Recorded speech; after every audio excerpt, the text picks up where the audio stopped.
Boa noite, estamos aqui com mais uma edição do programa Vamos Conversar, novamente recebendo a psicóloga Deise do município de Cidreira. Hoje vamos falar dos transtornos de ansiedade, que têm características em comum, entre eles o medo e a ansiedade excessiva. Boa noite, Deise. Boa noite, Vânia. Mais uma vez é um prazer estar aqui com vocês. Boa noite a todos, prestando esse serviço tão importante para a nossa comunidade. Com certeza. Bom, pessoal, antes de a Deise começar a falar, né, do primeiro transtorno, quero pedir para vocês que vocês têm toda a liberdade de deixar perguntas para serem respondidas, né, nos comentários. Algum assunto que vocês queiram que seja desenvolvido aqui também pode deixar nos comentários, que a gente vai tentar, na medida do possível, durante o programa, ou respondendo as perguntas, ou trazendo algum programa falando do assunto que vocês têm interesse. Deise, então, como a gente já tinha falado, né, na semana anterior, os transtornos de ansiedade englobam, né, outros transtornos, né? Um deles é o transtorno de ansiedade, né, de separação. Como é que a gente pode esclarecer para as pessoas como é que funciona isso? Como é que eles vão perceber? Qual é a faixa etária que, né, costuma desenvolver esse tipo de transtorno, enfim. Bom, o transtorno de ansiedade de separação, ele é um transtorno mais comum entre crianças e adolescentes. E ele se mostra mais no momento da inserção na escola, né? É um transtorno que se caracteriza por ansiedade e medo excessivo de estar separado das figuras de apego, que normalmente são os pais. Certo. Então, assim, a criança, ela vivencia uma ansiedade muito grande, né, exagerada, de sair de casa e ir para outro local e ficar separada dos pais. Ela também vivencia pensamentos assim de medo em relação a acidentes, doenças, né, morte dos pais, das figuras com as quais ela tem apego.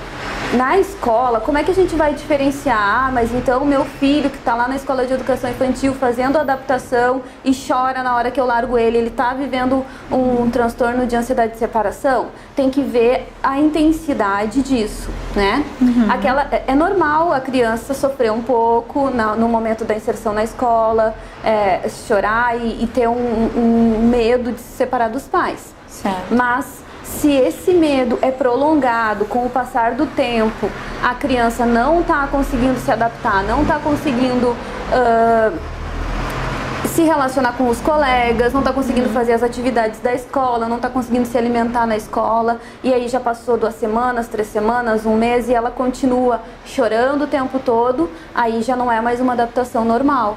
Tem que ver isso, tem que procurar a orientação de um psicólogo. Ou seja, tem alguma coisa que não está bem ali, assim como pode ser o transtorno, então, né, de ansiedade de separação, pode estar sendo algum outro problema que a gente pode desconhecer também, né, Deise? Então, muito importante os pais observarem isso e procurarem, né, ajuda de pessoas especializadas para ajudar a esclarecer melhor o que está acontecendo com essa criança, né? Deise, quais outras características que tem alguma característica que seja um pouco mais pontual, que a gente possa dizer assim, não, aquela criança tem esse transtorno, assim, algo que tu olhe e perceba assim, não, ela está desenvolvendo de fato esse transtorno? Na verdade, assim, com a troca entre o professor e os pais, ele vai conseguir saber, porque assim, o normal é a criança chegar, ficar meio ansiosa no início, aí vai passando o tempo, uma semana, ela já está conseguindo se soltar, já está conseguindo se sentir segura no ambiente da escola, né? Se os professores continuam dizendo, não, ela chora muito, ela não está conseguindo se alimentar, ela não está conseguindo se relacionar com os coleguinhas, né? E o tempo está passando e essa adaptação não está acontecendo, aí já é um sinal de alerta. Certo.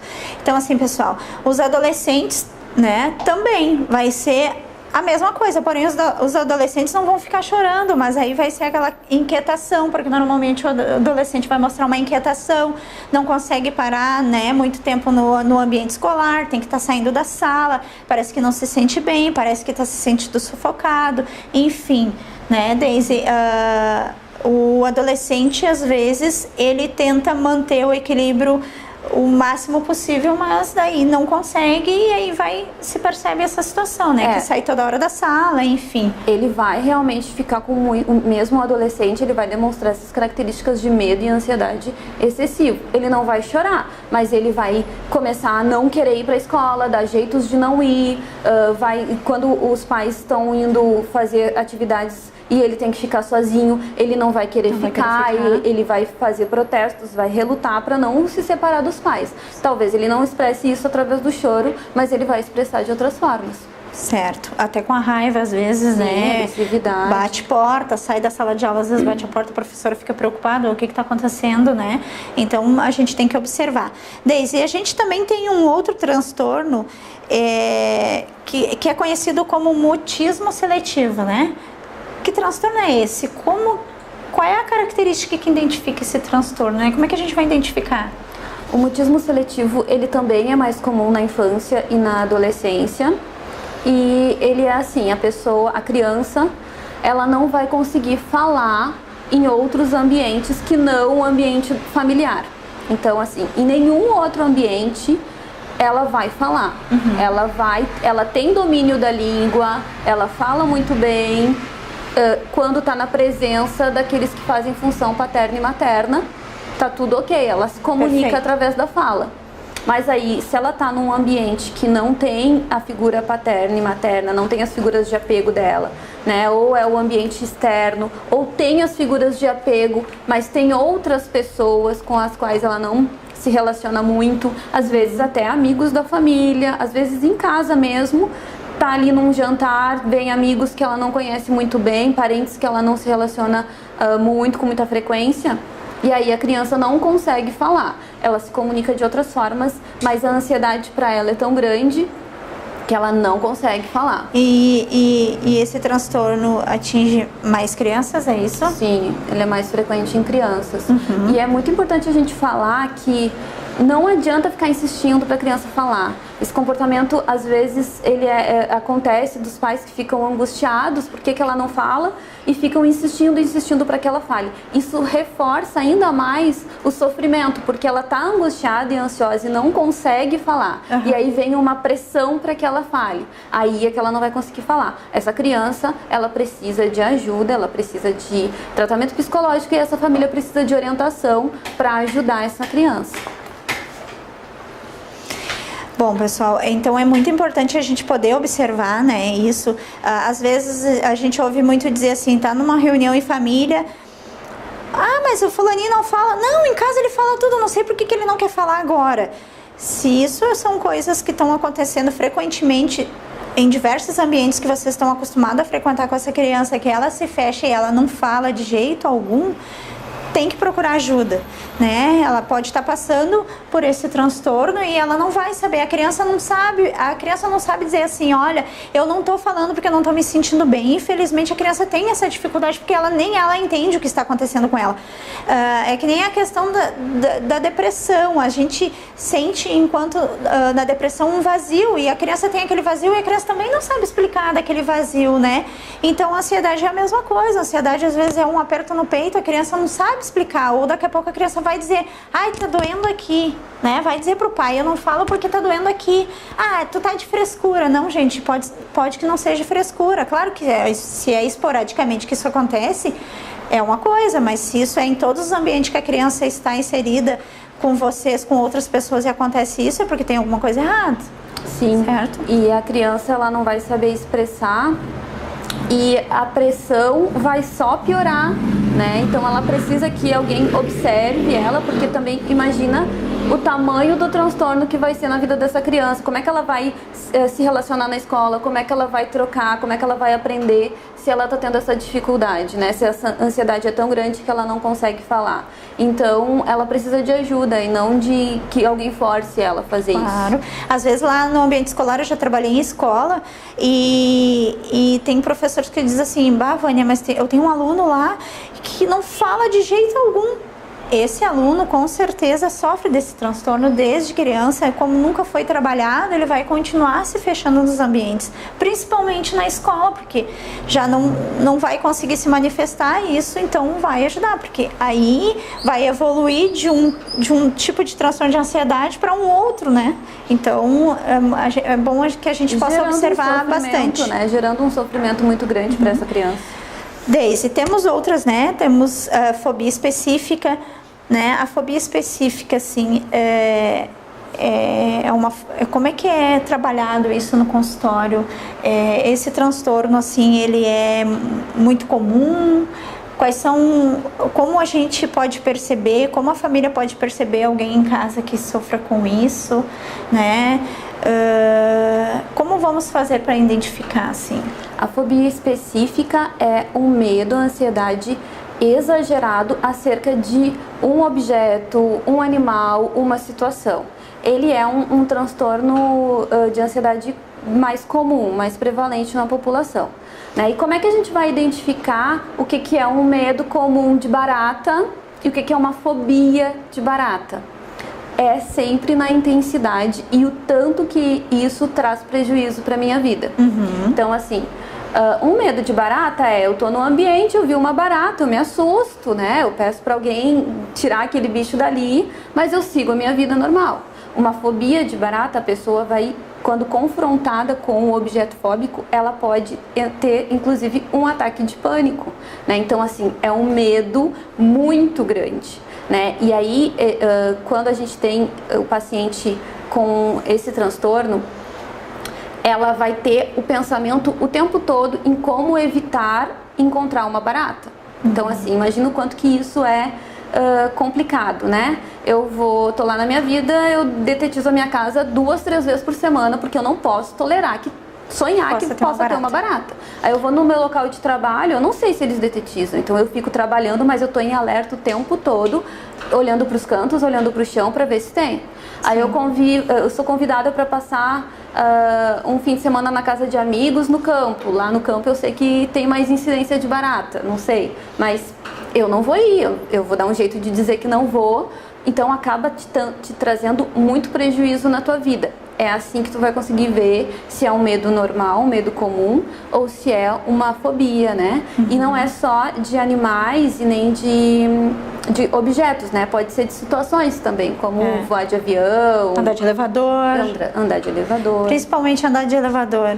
A gente vê muitas pessoas, né, com a fobia do elevador, assim, que tem uma dificuldade de embarcar no elevador porque tem um certo medo. Quando o elevador está parado, mas a pessoa está se segurando nas paredes e procurando as paredes do elevador, né? Então é porque alguma coisa... Ou daqui a pouco ela vai fazer uma coisa lá no 10º andar e ela vai de escada, né? Para evitar... pegar o elevador. A pessoa traça ali, mesmo que seja complicado, as suas estratégias para não entrar em contato com o objeto fóbico. Então, pessoal, o profissional... O psicólogo pode ajudar vocês a resolver, né, isso, né? Nós, profissionais, temos o conhecimento, né, e para poder estar ajudando vocês a lidar com essas situações. Então, se vocês têm alguém em casa, se vocês se identificam com o que a gente está falando, pode nos procurar, pode procurar a Daisy, pode me procurar, pode procurar outro profissional próximo de vocês, né, que possa estar ajudando, né, vocês nessa situação. Daisy, temos, né, tem a fobia específica, mas a gente tem a fobia social também, né? Que tá muito ligado assim ao contexto no ambiente onde eu estou, às vezes aquela questão de lidar com o público. Como é que eu vou identificar isso assim, se eu sofro com isso, né? Alguém que esteja assistindo, como é que essa pessoa vai identificar que ela passa por esse problema? A fobia social, ela se caracteriza pelo medo ou ansiedade exagerado de estar em situações sociais, né? De estar em situações onde qual que é o pensamento da pessoa que sofre desse transtorno? Eu posso estar sendo avaliada. Então, assim, eu tô num restaurante comendo. Uma pessoa que não está sofrendo desse transtorno, ela vai fazer isso tranquilamente. Ela não acha que as pessoas estão em volta olhando o modo como ela come, o modo como ela senta, o modo como ela fala. Mas a pessoa que sofre de fobia social, ela imagina que as pessoas ao entorno estão julgando, estão analisando, estão verificando como é que ela come e estão julgando isso negativamente. Então tem um conteúdo de estar sendo avaliado, né? E isso traz um prejuízo enorme, né? Como é que a gente vai verificar o que é uma simples timidez de não conseguir, não gostar muito de frequentar lugares sociais? Eu não gosto muito de barzinho, eu não gosto muito de estar num ambiente assim com pessoas que eu não conheço muito bem. E uma fobia social mesmo. A pessoa que sofre de fobia social, ela não vai conseguir, ela não vai ir. Porque toda vez que ela estiver num ambiente desse, ela vai sofrer com esse medo e ansiedade que causam tanta angústia, que ela não vai mais se colocar nessas situações. Ou se ela acabar se colocando, pode, junto com tudo isso, acabar desenvolvendo ou apresentando uma crise de pânico momentaneamente, né? Que também é um transtorno, né? Um transtorno também que a gente se preocupa muito e que a gente vê muito. Bom, pessoal, vamos a um intervalinho e voltamos daqui um pouquinho para continuar falando, então, sobre os transtornos. Um café faz tão bem, manter a fé é bom também. Colorir a vida com sabor e com amor. Essa canção vem dizer, por isso eu canto. Esse sabor cultural faz do encanto a melhor parte. Emancipação 1641, ao lado da Praça Rotary. Recanto, café e arte.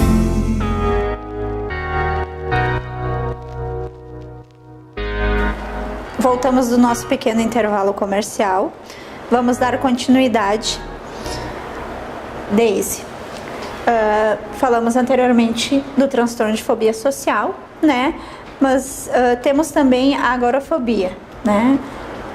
Qual é a característica que a gente pode ver e como a gente vai poder diferenciar, né, esse transtorno em si do transtorno anterior que a gente falou?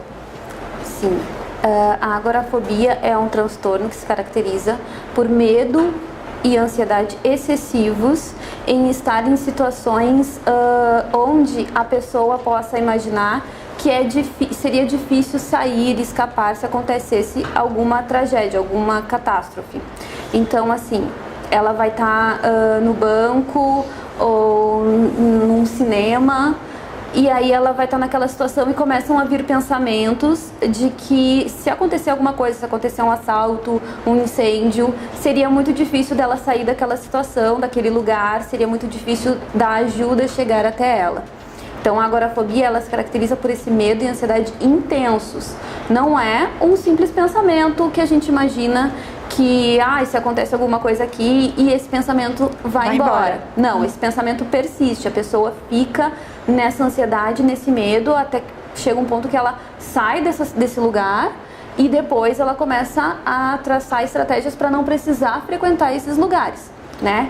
E que lugares são esses? Muitos lugares de situação social, jantares em restaurantes, escola. Então o prejuízo para a vida da pessoa é muito grande, porque acaba que ela fica dentro de casa, no ambiente da casa dela, não conseguindo dar seguimento à sua vida, não conseguindo trabalhar direito, não conseguindo ir pagar uma conta num banco e resolver um problema e se divertir. Sim. Porque esse medo e a ansiedade, eles movem, né? Eles ficam presentes na vida dela. E até mesmo no local de trabalho, né, Daisy? Eu trabalho lá num prédio que tem 10 andares, por exemplo. Eu vou de elevador tranquilamente, mas quando eu estou lá dentro do meu trabalho, já começa a vir esses pensamentos. Dá pra gente dizer que os pensamentos são distorcidos, ou tu não concorda com esse termo? Sim, porque eles, eles vão vir mesmo que não tenha indícios, né, de que tá acontecendo alguma coisa. Porque, tipo, tô lá no 10º andar, pega fogo no 2º andar, como é que eu vou fazer para descer? E a pessoa entra naquela imaginação de que pode isso acontecer, ou de que o prédio pode cair, enfim. E às vezes, quando eu percebo, passou o meu dia todo de trabalho, eu não efetivei meu trabalho por completo em função destes pensamentos que ocorrem. Então, né, em função de supostas catástrofes que podem vir a acontecer, enfim, né, com nós. E aí, além de tu não conseguir render, dificilmente tu vai conseguir te manter naquele lugar, né? Porque a ansiedade e o medo são realmente exagerados.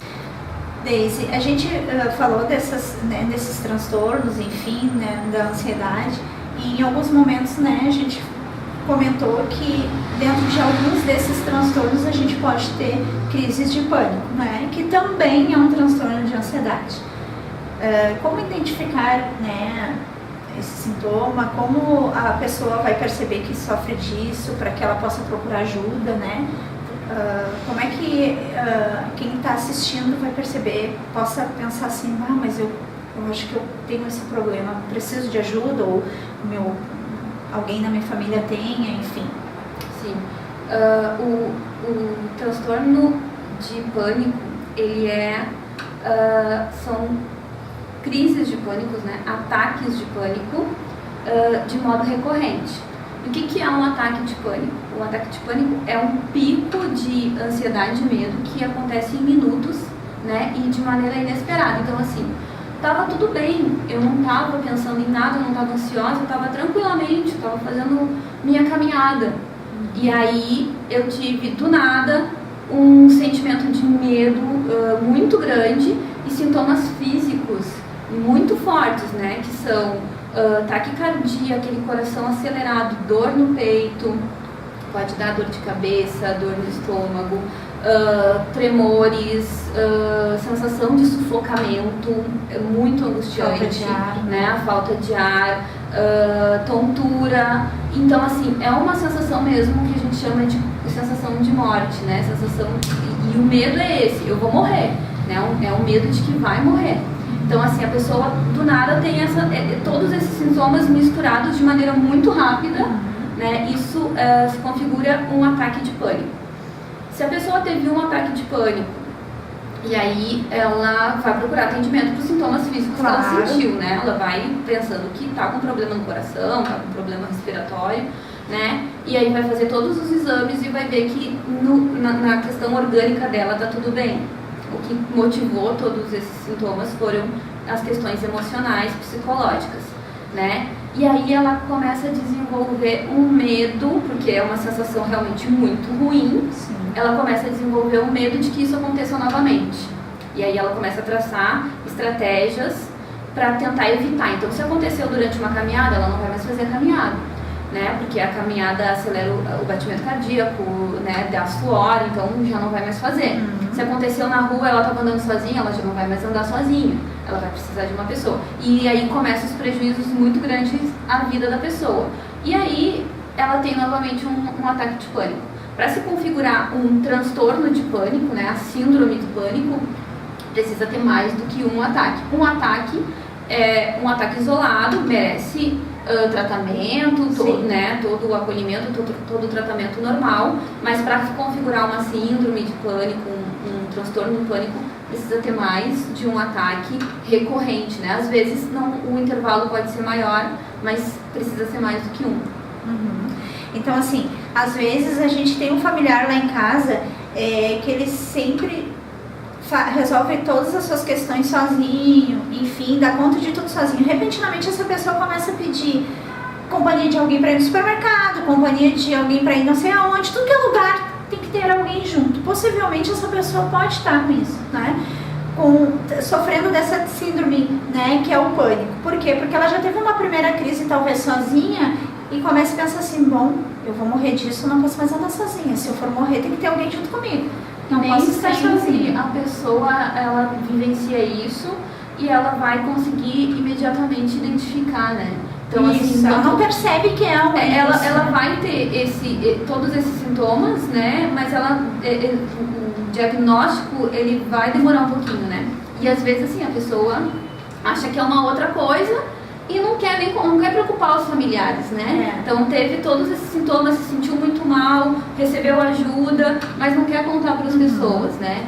E aí ela começa a ter esses comportamentos de evitação dessas situações. Então, se a gente está em casa e viu que o nosso familiar, né, não está muito bem, começou a ter medo de andar sozinho na rua, começou a evitar situações, né, tem que ficar em estado de alerta e perguntar o que aconteceu contigo. Daí se ele fala, bom, passei mal outro dia na rua, pergunta como é que foram os sintomas, o que aconteceu, onde que tu foi, para a gente poder estar ajudando esse familiar.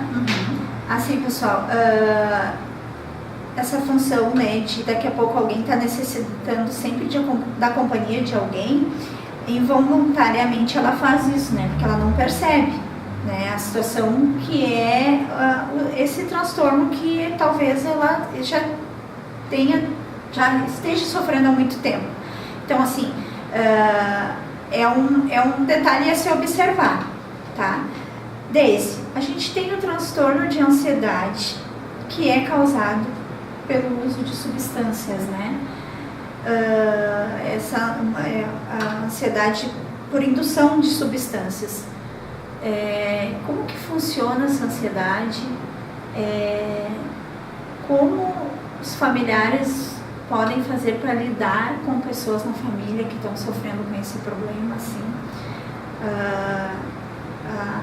Além de pegar o familiar e acompanhar ele até uma ajuda especializada, enfim, mas para que eles tenham essa iniciativa, né? Como é que eles vão perceber isso e de que forma eles vão conseguir fazer isso, assim? Porque normalmente, vamos falar primeiro um pouquinho dessa ansiedade, né, que é causada por esse tipo de substância, e aí a gente faz um comentário de como a gente vai poder explicar para os familiares como é que eles vão fazer para fazer com que essa pessoa, né, procure uma ajuda profissional, até para facilitar para a própria família, porque a pessoa que sofre dessa ansiedade por indução dessas substâncias, a gente sabe que é bem complicado, às vezes a família acaba abandonando, dependendo do tipo de substância que a pessoa usa, né? A família acaba ficando evitativa com relação a essas pessoas, mas tem aquelas que vão amparar, enfim, de que forma, né, a gente vai conseguir. O transtorno de ansiedade induzido por substância, ele é assim, a pessoa vai ter um ataque de pânico mesmo, né? Só que esse ataque de pânico, ele tem em sua causa a substância. Substância pode ser um medicamento, né? Então a pessoa está fazendo um tratamento para uma doença X e o médico receitou esse medicamento que tem nos seus sintomas adversos, nas suas reações adversas, a capacidade de causar um ataque de pânico. Mas a pessoa precisa fazer o uso do medicamento porque ela está tratando uma outra coisa. Então, essa família precisa compreender, acolher e encaminhar para o tratamento psicológico para que essa pessoa consiga superar esse momento do tratamento dela. Porque ela vai ter que dar seguimento no tratamento dela. Sim, com certeza. Então, assim, o transtorno induzido de ansiedade induzido por substâncias, a pessoa tem que estar em uso da substância ou medicamento ou num período de abstinência que não pode estar passando de um mês. Então, assim, a pessoa fazia uso de um medicamento ou de uma droga ilícita, né? E aí ela parou de fazer o consumo. Já faz 5 meses que ela não usa essa substância. E aí ela teve um ataque de pânico. Esse ataque de pânico não tem nada a ver com a substância, né? Nesse transtorno de ansiedade induzido por substância, a pessoa tem que estar com a substância no corpo, né? Para a família, é compreensão e acolhimento, né? Porque a pessoa, independente de ser uma substância que é um medicamento para dar conta de um tratamento ou uma substância, uma droga ilícita, essa pessoa, ela está doente, precisando de ajuda, né? Então, ela precisa de compreensão, acolhimento, ser encaminhada para um psicólogo, para um psiquiatra, para começar, se há um caso de dependência química, o seu tratamento da dependência química, né? Para ela ficar abstinente, né? Conseguir dar conta das suas questões em relação à dependência química e também, em conjunto, o tratamento do transtorno de ansiedade induzido por substância. Então, a família ela tem que estar muito sensível em relação a essa pessoa. Ou seja, Tem muitas pessoas que pensam assim, bom, se quando é por uma substância medicamentosa que está fazendo um tratamento de saúde, a família diz, então para de tomar e semana que vem a gente vai no médico de novo e vê. Não. O paciente precisa fazer o tratamento. Tem medicações que são bastante complicadas, né? Trazem bastante efeitos. Então, assim, a família tem que ser compreensiva com relação a isso, que isso é necessário. Então vamos procurar ajuda, vamos tentar consultar com o médico então o mais rápido, o mais breve possível. Não deixe de dizer para a pessoa não fazer o uso, continue fazendo o uso. Vamos procurar ajuda imediatamente. Se o médico disser, não, ele precisa tomar essa medicação, precisa aprender a lidar com essa situação, porque é essa medicação que vai resolver, vamos procurar um profissional de psicologia que vai ajudar então o paciente a entender a necessidade. E até porque às vezes o paciente lê lá a bula da medicação e já vê que tem um monte de sintomas e acaba desenvolvendo só por ler, né, pessoal? Então vamos ter cuidado com isso. Para a gente encerrar, a Daisy vai falar um pouquinho então do tratamento, que ele é interligado para todos, né? E aí, logo em seguida a gente vai dar o encerramento, né? Para uma próxima semana a gente voltar com outro assunto, ou do interesse de vocês, ou do nosso próprio interesse, que a gente achar por bem que devemos falar, né? Que for relevante. Então, o tratamento de todos esses transtornos que nós falamos é, assim como dos transtornos que nós trabalhamos nas semanas passadas, são sempre entre psicólogo e psiquiatra, né? A gente tem que deixar bem claro isso, porque tratamento de transtorno psicológico a gente trata com psicólogo. E aí a questão medicamentosa, quem vai prescrever o medicamento é o psiquiatra. Os transtornos de ansiedade, eles muitas vezes precisam sim do ansiolítico, do antidepressivo, vai ser o psiquiatra que vai identificar qual é o medicamento correto para essa situação, para essa pessoa. Mas o tratamento psicológico, ele é muito efetivo, porque ele vai te ajudar a compreender as causas do teu problema, ele vai te ajudar a lidar com o teu problema. Então, imagina num transtorno de pânico, né? Tu conseguir se psicoeducar para conseguir entender que aquilo ali é psicológico, que tu só precisa manter a calma e que vai passar, né? Mesmo quando uma pessoa tem que continuar fazendo medicamento no transtorno de ansiedade induzido por substância, a pessoa precisa passar por esse tratamento, né? Porque ela está tratando uma outra doença. E aí ela vai precisar do psicólogo para entender que aquilo ali é psicológico, todo aquele sintomas, toda aquela angústia que ela está sentindo e que vai passar, né? Então, assim, o tratamento é sempre entre psicólogo e psiquiatra.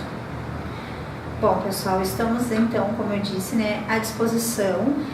Os nossos contatos estão aparecendo no vídeo para vocês e a gente volta na próxima terça-feira com mais uma edição do programa Vamos Conversar.